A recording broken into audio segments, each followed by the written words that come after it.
A Bíblia é a palavra de Deus, o livro incomparável. Aprendo nela a vontade de Deus, que livro incomparável. Olá, irmãos, estamos iniciando mais um estudo bíblico às quintas-feiras. Graça e paz lhes sejam multiplicadas. Vamos orar e assim dar prosseguimento ao nosso estudo.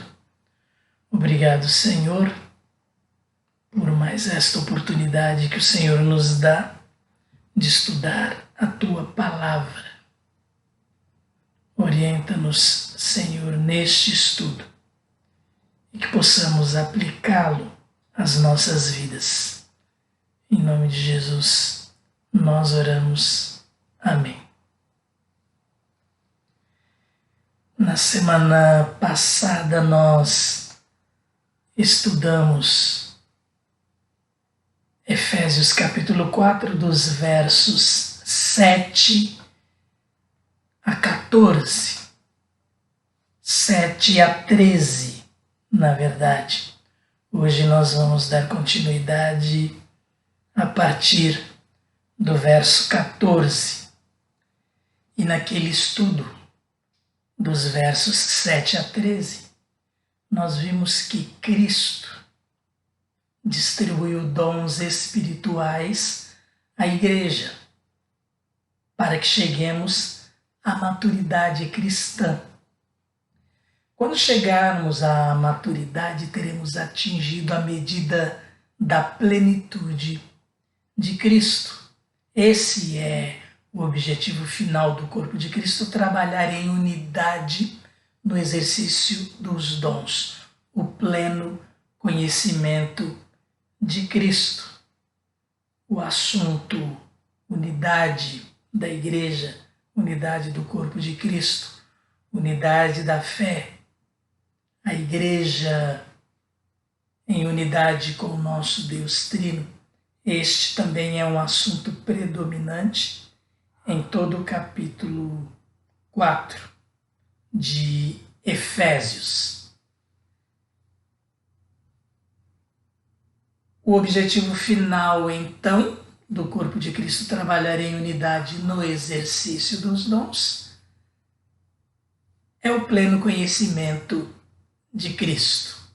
Essa é a edificação do corpo de Cristo, a igreja. Vamos hoje, então, dar continuidade a este estudo, iniciando no verso 14. Vamos fazer a leitura, então, do texto que estudaremos hoje e, na sequência, analisar os versos lidos.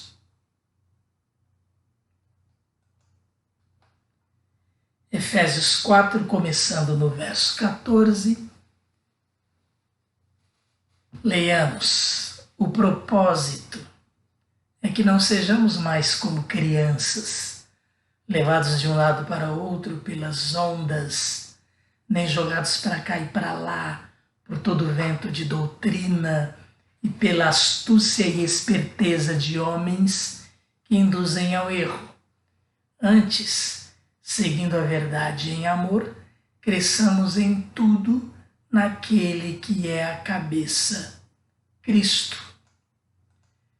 Dele, todo o corpo ajustado e unido pelo auxílio de todas as juntas, cresce e edifica-se a si mesmo em amor, na medida em que cada parte realiza a sua função. Assim eu lhes digo e no Senhor insisto que não vivam mais como os gentios que vivem na futilidade dos seus pensamentos. Eles estão obscurecidos no entendimento e separados da vida de Deus por causa da ignorância em que estão, devido ao endurecimento dos seus corações. Tendo perdido toda a sensibilidade, eles se entregaram à depravação, cometendo com avidez toda espécie de impureza. Todavia, não foi assim que vocês aprenderam de Cristo. De fato, vocês ouviram falar dele e nele foram ensinados de acordo com a verdade que está em Jesus.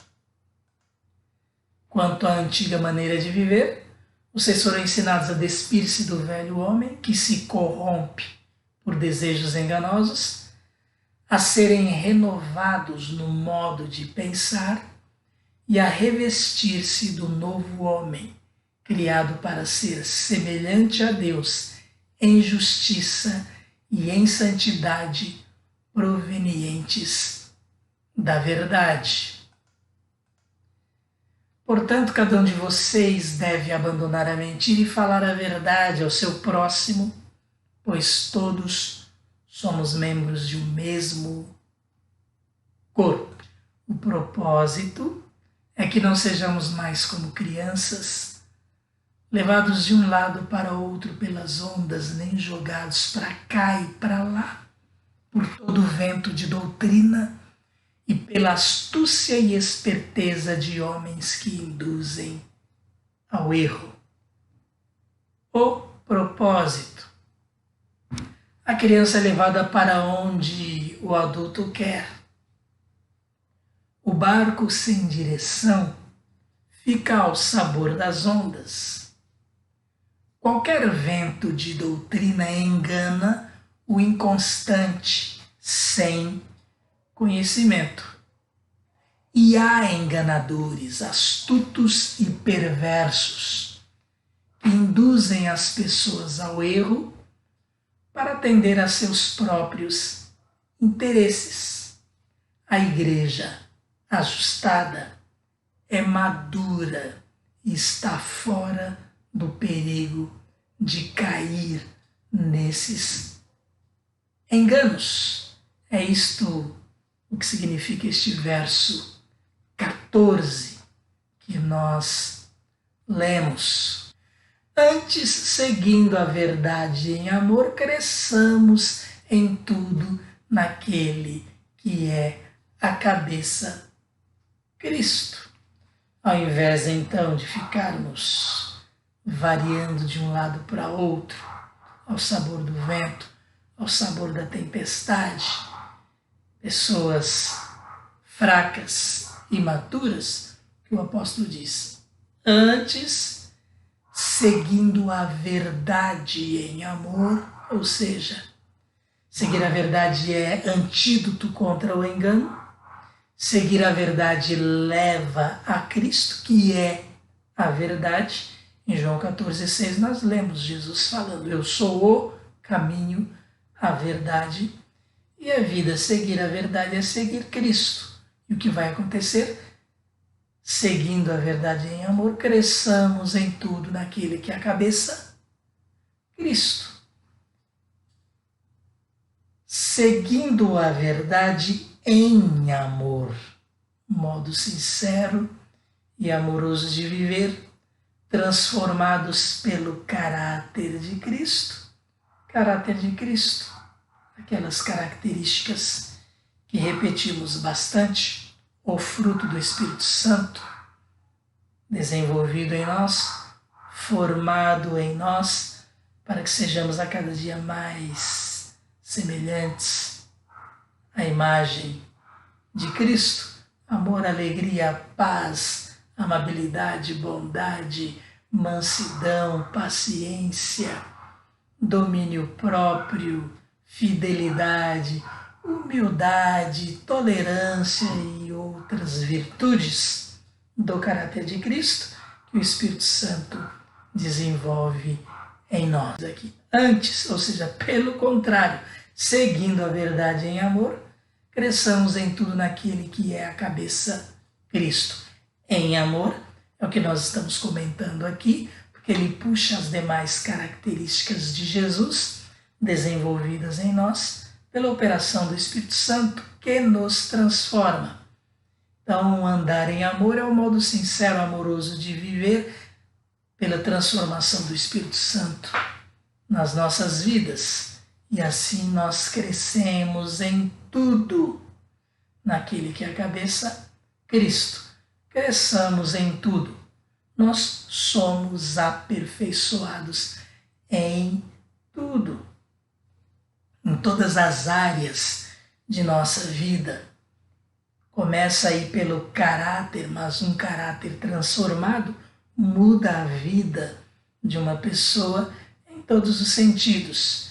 Deus comanda tudo em nós. Cristo é a cabeça, como nós lemos aqui. E Cristo é a cabeça tanto da igreja, como um todo, sentido coletivo, como de cada crente em Cristo individualmente falando, de cada indivíduo. Nós somos liderados por Cristo. Cristo nos dirige como pessoas e como igreja dele. Lembrem-se, nós somos o templo do Espírito Santo. Verso 16. Dele, de Cristo, todo o corpo, que é a igreja, ajustado e unido pelo auxílio de todas as juntas, cada membro do corpo de Cristo, cada crente de Jesus, cresce e edifica-se a si mesmo em amor, na medida em que cada parte realiza a sua função. Então todo o corpo cresce, todo o corpo é edificado. Nas palavras de Paulo aqui, edifica-se a si mesmo. Claro, nós estamos sendo guiados, orientados pelo Espírito Santo. Nesta orientação do Espírito Santo, quando nós trabalhamos, nós nos edificamos. Por quê? Porque somos edificados através desta operação do Espírito Santo em nós. Então, todo o corpo ajustado e unido pelo auxílio de todas as juntas, cresce, edifica-se a si mesmo em amor. Novamente aqui, a ênfase, novamente, porque tudo é na base do amor, porque Deus é amor. E isso acontece na medida em que cada parte realiza a sua função. O corpo em crescimento sob a orientação da cabeça. A Igreja de Cristo em crescimento sob sua orientação. Cristo é a cabeça. Cristo é o cabeça da igreja, a cabeça do corpo. Então, esta figura das juntas, que também em outras passagens, como por exemplo 1 Coríntios 12, nós vemos descrito como membros, representando os dons espirituais. O efeito é o crescimento de todo o corpo. As palavras importantes neste verso 16 aqui, a impressão que nós temos é que cada palavra é uma palavra-chave, porque todas elas são importantes. Então, vejamos lá, todo o corpo, que é a Igreja de Cristo, ajustado, unido, o que acontece? Cresce. O que acontece? Edifica-se. E de que forma? Em amor. Palavras importantes também para serem aplicadas na nossa vida. Algumas perguntas nos fazem entender isto de uma forma bem fácil. Você é uma pessoa ajustada? É Deus, o Espírito Santo, que ajusta você para que você seja semelhante a Cristo. Unido, você promove a unidade, participa da unidade do corpo de Cristo, ou você é um daqueles que dá alimento, dá motivos para conversas acerca das pessoas e promova a desunião e não a união. Edifica-se, cresce e edifica-se. Você está em crescimento, está em desenvolvimento espiritual. Vai examinando sua vida, porque este estudo serve para isto. Cada um de nós, membro do corpo de Cristo, cada um de nós fazendo parte do corpo de Cristo, ajustados uns aos outros. Se nós não estamos integrados, não vamos estar ajustados nesse corpo. Então, que história é essa de um membro cresce e outro não? Olha o propósito aí, a intenção da unidade. Mas estamos crescendo, sendo edificados ou nos edificando nesta interação dentro do corpo de Cristo. E mais, em amor. Nós vivemos em amor.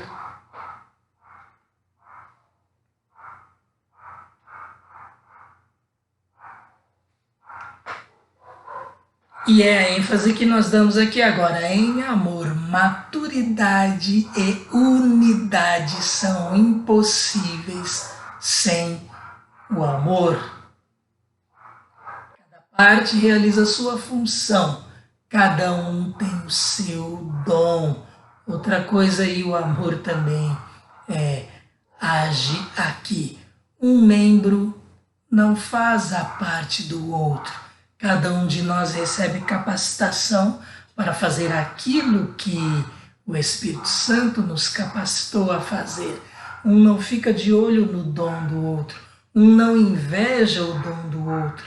Um não cobiça o papel, a tarefa, o dom, o ministério do outro. Está bem claro aqui.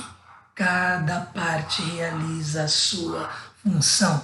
Não existe disputa na igreja, disputa de cargos, briga de posições, não num corpo ajustado, não num corpo maduro, não num corpo que está a cada dia atingindo a plenitude de Cristo. Podemos até aqui pensar na igreja local, porque a igreja como um todo, ela trabalha nesse sentido.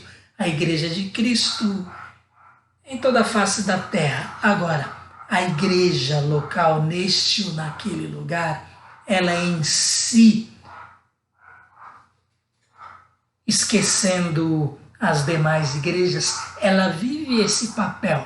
O papel da unidade, o papel de ir sendo edificada, o papel dos dons espirituais no seu desenvolvimento e ali, igreja local, mostrando o que é o todo no propósito de Deus para a igreja. Então nós podemos pensar em relação à igreja local, a igreja que fazemos parte, se ela está ajustada a estas coisas que o apóstolo Paulo está ensinando aos Efésios, porque é a intenção de Deus para a sua igreja como um todo. Igrejas locais, prestem atenção nestes detalhes, neste ensinamento, vivendo desta forma, em unidade, em amor, desenvolvendo os dons espirituais que recebemos, sempre fazendo como Jesus faria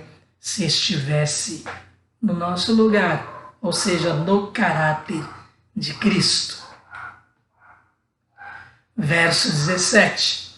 Assim eu lhes digo, e no Senhor insisto, que não vivam mais como os gentios, que vivem na futilidade dos seus pensamentos. Então percebam que depois do apóstolo falar desta igreja ideal, deste plano de Deus para a sua igreja aqui na terra, e é assim que ela cresce também em número. Lembrem-se que os evangelistas são aqueles que mais contribuem nesse sentido para o crescimento em número, mas cada um de nós tem a sua responsabilidade de ser testemunha acerca do que Jesus fez por nós, fez na nossa vida. Mas então o apóstolo Paulo, ele vê lugar aqui para mais algumas exortações, depois que fala deste ideal da igreja de Cristo aqui no mundo. Ele diz então: assim eu lhes digo, e no Senhor insisto. Ora, se é a igreja ideal, por que ela precisa receber estas exortações? Porque estamos cercados pelo inimigo, porque também somos falhos, ainda estamos neste corpo. Porque somos falhos, estamos sujeitos a errar, sujeitos ao pecado. Já falamos sobre isto, nos arrependemos, voltamos à comunhão ao pedir perdão e assim reconduzir-nos no caminho. Mas as exortações têm o seu lugar para que nós tomemos cuidado, prestemos atenção e nos esforcemos. Então o apóstolo diz, mais algumas exortações aqui. Eu lhes digo e no Senhor insisto, que não vivam mais como os gentios que vivem na futilidade dos seus pensamentos. Não viver como os gentios, aqueles que desprezam o Senhor. Porque os efésios, eles eram gentios, mas a igreja que está ali em Éfeso era composta por gentios que creram no Senhor Jesus. O apóstolo Paulo está falando dos outros, aqueles que rejeitam a Deus. Então ele diz, não vivam como os gentios, que desprezam o Senhor. A vida do ser humano sem Deus é fútil, intelectualmente frustrante, inútil e sem sentido. Só para a gente fazer uma ideia, qual o propósito da vida sem Deus? Que explicação alguém que não crê em Deus pode dar para a razão de sua existência, para o propósito de estar aqui no mundo e depois, quando morre, se fosse assim como eles pensam, desapareceu, o tempo vai passar, a memória também termina se apagando daqueles que estão neste mundo e dos outros que chegam a este mundo. Que propósito, que razão, em que isto foi bom e para quem, se não há uma continuidade? Bem, cada detalhe de tudo que nós vemos grita de uma forma muito clara em favor da existência de um grande projetista, do Criador de todas as coisas, o nosso Deus. Mas quem não crê em Deus, qual é o propósito de sua existência? Pronto, morreu, acabou, não tem mais nada. É para viver, sim, apenas em uma grande frustração. É para ficar, sim, deprimido, angustiado, sentindo uma inutilidade tremenda na vida. Agora, quando a pessoa, em virtude de não ter um objetivo, um propósito, porque vai embora e tudo acaba, não existe mais nada, o que ela faz? Ela poderia, então, pensar em se dar bem. Mas quando ela faz isso e começa a maltratar as outras pessoas, explorar as outras pessoas, ela também não vai viver bem. Por quê? Porque ela foi criada para viver em sociedade. O ser humano é um ser social. Então, olha o conflito que vive quem não crê em Deus. Alguns, ao longo da história, nós sabemos, terminaram ficando loucos. Verso 18. O apóstolo continua, eles estão obscurecidos no entendimento e separados da vida de Deus por causa da ignorância em que estão devido ao endurecimento dos seus corações. Então, olha aí que tragédia é a vida dessas pessoas. Obscurecidos no entendimento. Os gentios não têm o entendimento mais necessário à vida. Separados da vida de Deus. Deus não faz parte de suas vidas porque o desconhecem, e o entendimento mais necessário à vida é o entendimento que Deus nos permite ter dele, para nossa reconciliação com ele, para nossa comunhão com ele.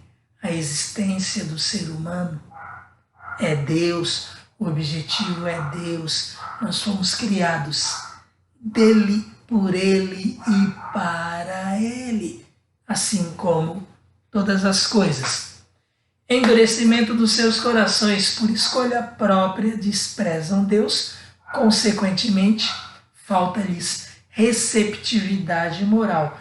Deus é um ser moral. Desprezando Deus, eles não vão ver motivo para observarem uma moralidade, não vão receber de boa forma a moralidade, mas um motivo para, numa vida imoral, eles terminarem frustrados, porque é isto que acontece com pessoas que não conseguem se satisfazer nunca naquilo que fazem, e o prazer termina virando sofrimento, porque se torna vício e eles se tornam escravos dos seus vícios. Verso 19.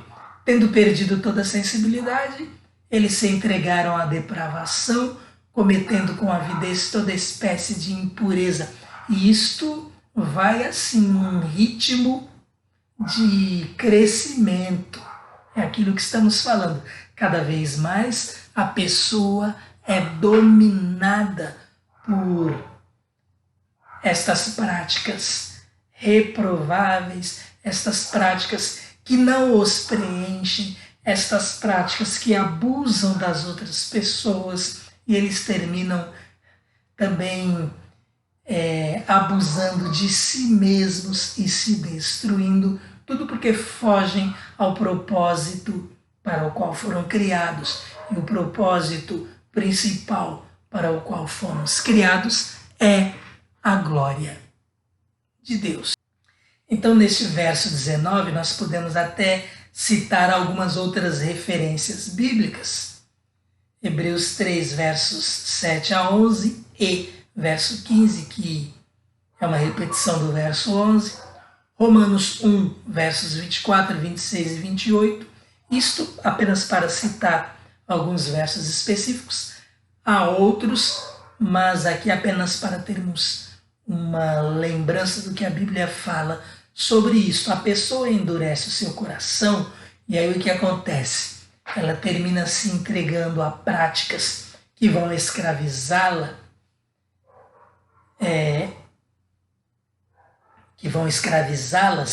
e o que vai acontecer com estas pessoas?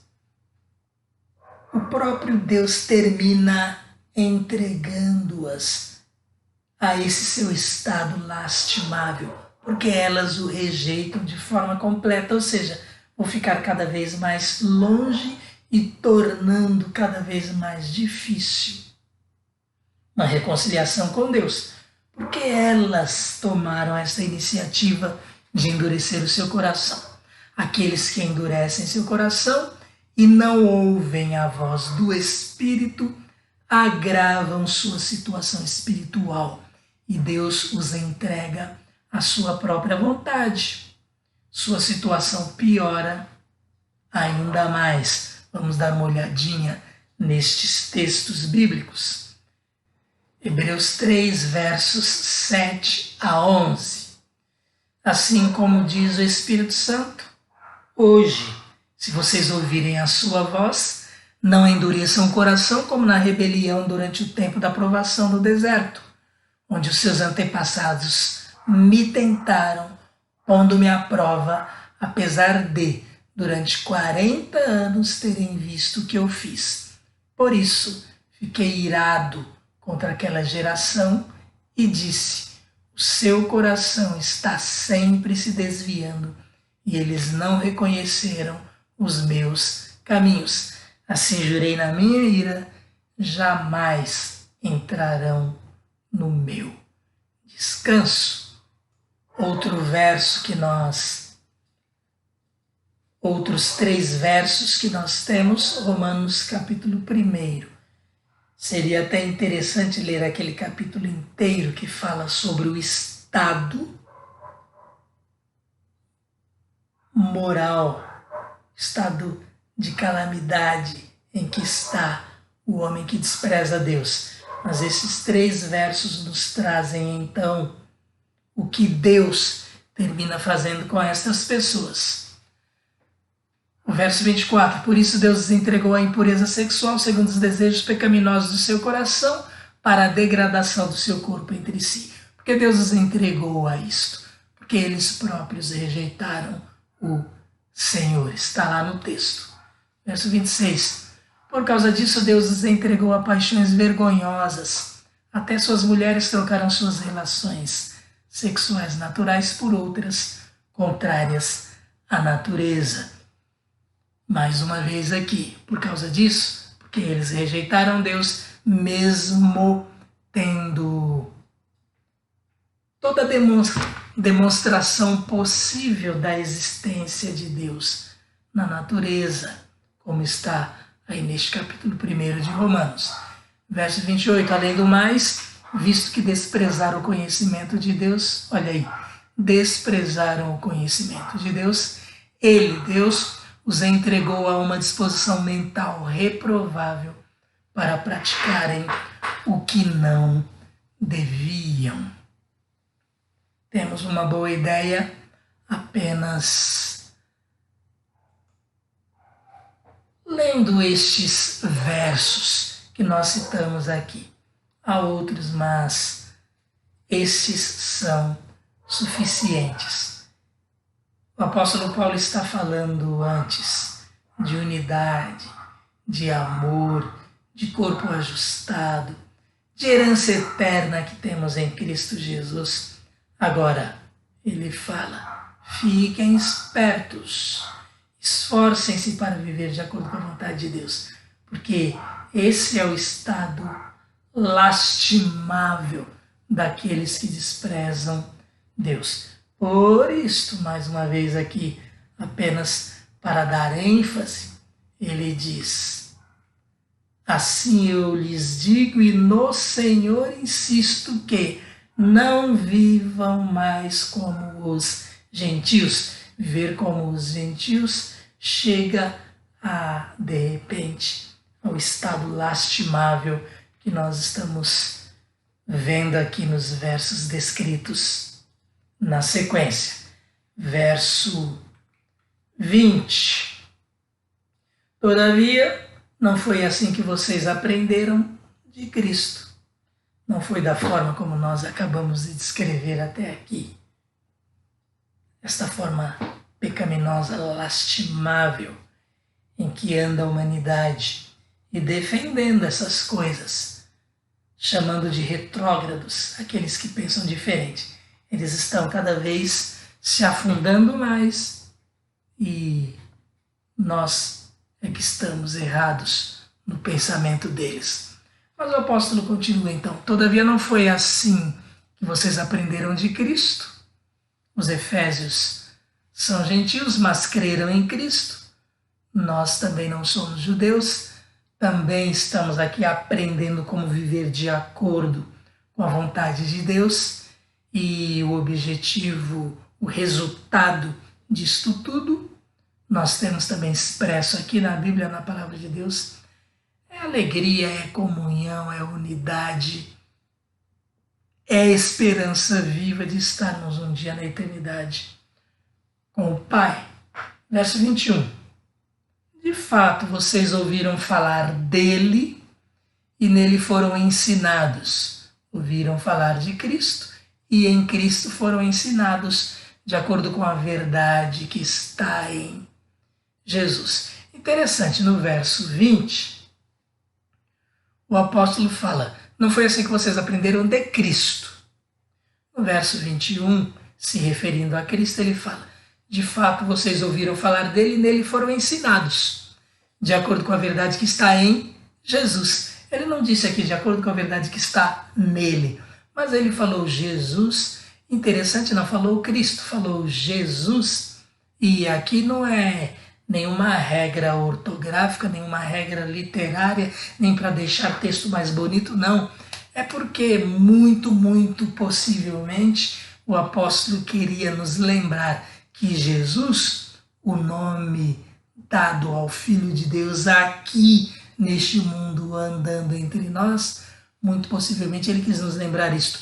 Jesus andou por aqui como um de nós e vivendo a vida que agradava a Deus, primeiro para nos mostrar que é possível, segundo para nos dar o exemplo.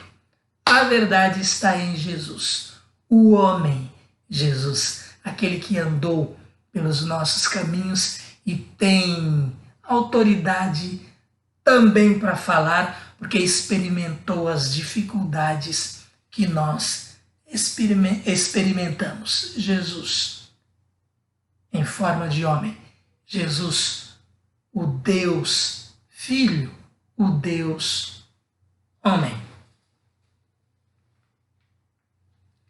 22. Quanto à antiga maneira de viver, vocês foram ensinados a despir-se do velho homem, que se corrompe por desejos enganosos. Interessante, né? Como aqui agora ele deu essa guinada para fazer esse contraste entre o servo de Deus e aquele que rejeita Deus. E como é diferente a situação moral, a situação em termos de caráter, situação espiritual e podemos dizer também situação em termos de felicidade. A distinção que há entre esses dois tipos de seres humanos, os remidos e aqueles que desprezam Deus. Mas nós que cremos em Jesus, um dia nós vivemos, em termos de vida antiga, aquilo que quem rejeita a Cristo vive hoje.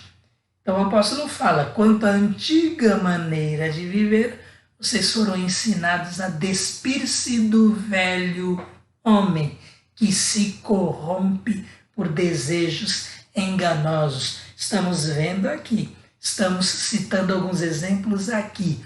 O velho homem, cada dia mais, se corrompe por desejos enganosos.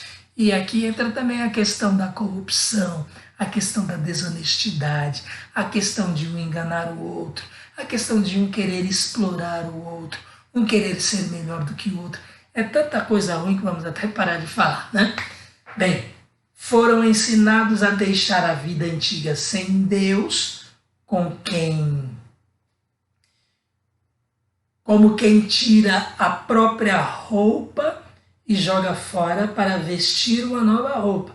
Esse é o exemplo, a metáfora dada aqui. Vamos supor, roupa suja, rasgada, que não serve para nada, você tira e joga fora. Não vai ter mais acesso a ela, não vai querer mais saber dela, porque vai vestir uma roupa nova, uma roupa cheirosa. Quem tendo esta oportunidade de ter uma roupa limpinha, cheirosa, vai deixá-la de lado para vestir uma roupa suja, uma roupa mal cheirosa, uma roupa até rasgada e vai por aí afora. Em termos de vida, esta é a comparação que o apóstolo Paulo faz aqui.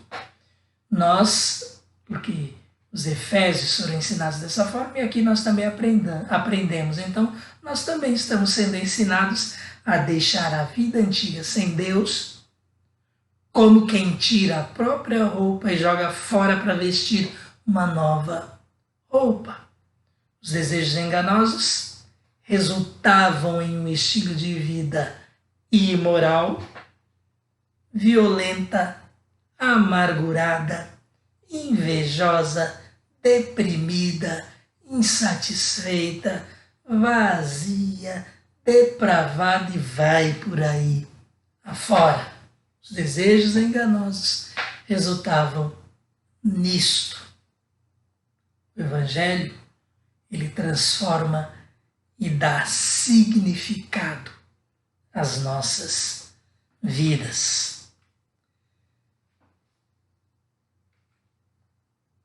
Quanto à antiga maneira de viver, vocês foram ensinados a despir-se do velho homem que se corrompe por desejos enganosos e a serem renovados no modo de pensar. Olha, mudança de pensamento. Sim, mudança de pensamento. Você está diferente? Claro, Jesus age aqui para que tudo mais seja mudado. Então fomos ensinados a ser renovados no modo de pensar e a revestir-se do novo homem, vestir uma nova roupa, criado para ser semelhante a Deus em justiça. Olha, que propósito, que objetivo, o novo homem, nossa nova natureza em Cristo, criados para sermos semelhantes a Deus em justiça, vida reta, vida de retidão, e em santidade, vida pura, provenientes da verdade. Quem vive na verdade, vive em santidade, vive em justiça. Então, vestir a nova roupa, novo homem, nova natureza, nova vida. Lembram-se, fomos criados em imagem e semelhança de Deus. Quando cremos em Jesus, a imagem corrompida na queda, ela é restaurada. Então, nós nos revestimos do novo homem criado para ser semelhante a Deus, imagem e semelhança de Deus. O que é isso em termos de caráter, em termos de verdade, justiça e santidade? Deus é assim. Vamos falar assim, é um perfil, é um dos lados da semelhança a Deus. O outro é o raciocínio, a escolha e vai por aí afora. A verdade dá origem à justiça e santidade. Verso 25, portanto, cada um de vocês deve abandonar a mentira e falar a verdade ao seu próximo, pois todos somos membros de um mesmo corpo. Vamos perceber mais uma vez aqui o apóstolo voltando à unidade que ele aborda no capítulo inteiro. Portanto, ele está concluindo aqui este assunto. Fala o que nós somos em Cristo, fala do objetivo em termos de maturidade cristã, que é sermos plenos em Cristo. Fala como é quem não é pleno em Cristo, quem inclusive rejeita Deus e a que ponto, em termos de miserabilidade, essa pessoa pode chegar. E aí, quando ele começa a fazer mais algumas exortações aqui, é para mostrar como é importante que nós encaremos a sério a nossa vida em Cristo. É muito fácil cair em erro e se viciar nos erros. Por isso, tantas exortações. Portanto, cada um de vocês deve abandonar a mentira e falar a verdade ao seu próximo. Já vimos um pouquinho sobre a importância da verdade aqui, no verso anterior. Porque verdade leva a justiça e santidade. Então, a mentira é o oposto. Então, o apóstolo diz, abandone a mentira, fale a verdade. Olha, começa pelo que nós falamos. Fale a verdade ao seu próximo, pois todos somos membros de um mesmo corpo. Aqui, ele está se referindo à igreja, nós membros do corpo de Cristo. É incompatível que falemos mentiras. Então devemos abandonar a mentira. Ser mentiroso não é característica de quem pertence a Cristo. Membros de um mesmo corpo, como ele disse, é incompatível também com a mentira. E sim compatível com a verdade, sermos membros de um mesmo corpo. Credibilidade, confiança, tudo isto produz unidade. Membros de um mesmo corpo. Mentira no meio? Não tem como. O apóstolo vai continuar até o final do capítulo, fazendo aí mais algumas considerações relacionadas aí a exortações para que tomemos o cuidado de não voltar a esta velha vida ou a nossa antiga vida em termos de hábitos, a começar pelas palavras, porque isto leva a uma vida terrível. Nem comece. Tome cuidado. Percebeu que resvalou? Volte à vida que Deus planejou para nós e que está escrita, que nós estamos estudando. É a melhor vida possível. Não é nem um pouco difícil de enxergar isso. Por isso, olho bem aberto, seguindo os ensinamentos do apóstolo Paulo, os ensinamentos de Cristo, os princípios bíblicos de forma geral. Que Deus abençoe cada um de vocês. Obrigado, visitante, por sua participação conosco. Sua presença nos honra e nos alegra bastante. Nós vamos orar e assim terminar mais um estudo bíblico às quintas-feiras. Obrigado, Senhor, por este estudo. Obrigado por cada alerta dado aqui, a fim de que nós, ao invés de regredirmos ao estado lastimável que vivíamos, que nós possamos a cada dia crescer na graça e no conhecimento de nosso Senhor Jesus Cristo, até atingirmos a plenitude em Cristo, estatura de varão perfeito, propósito que o Senhor tem para todos nós. Obrigado pelo que o Senhor tem feito por nós. Obrigado pela Tua palavra à nossa disposição. Ajuda-nos, Senhor, a aplicá-la nos nossos corações. E em nome de Jesus que nós oramos. Amém.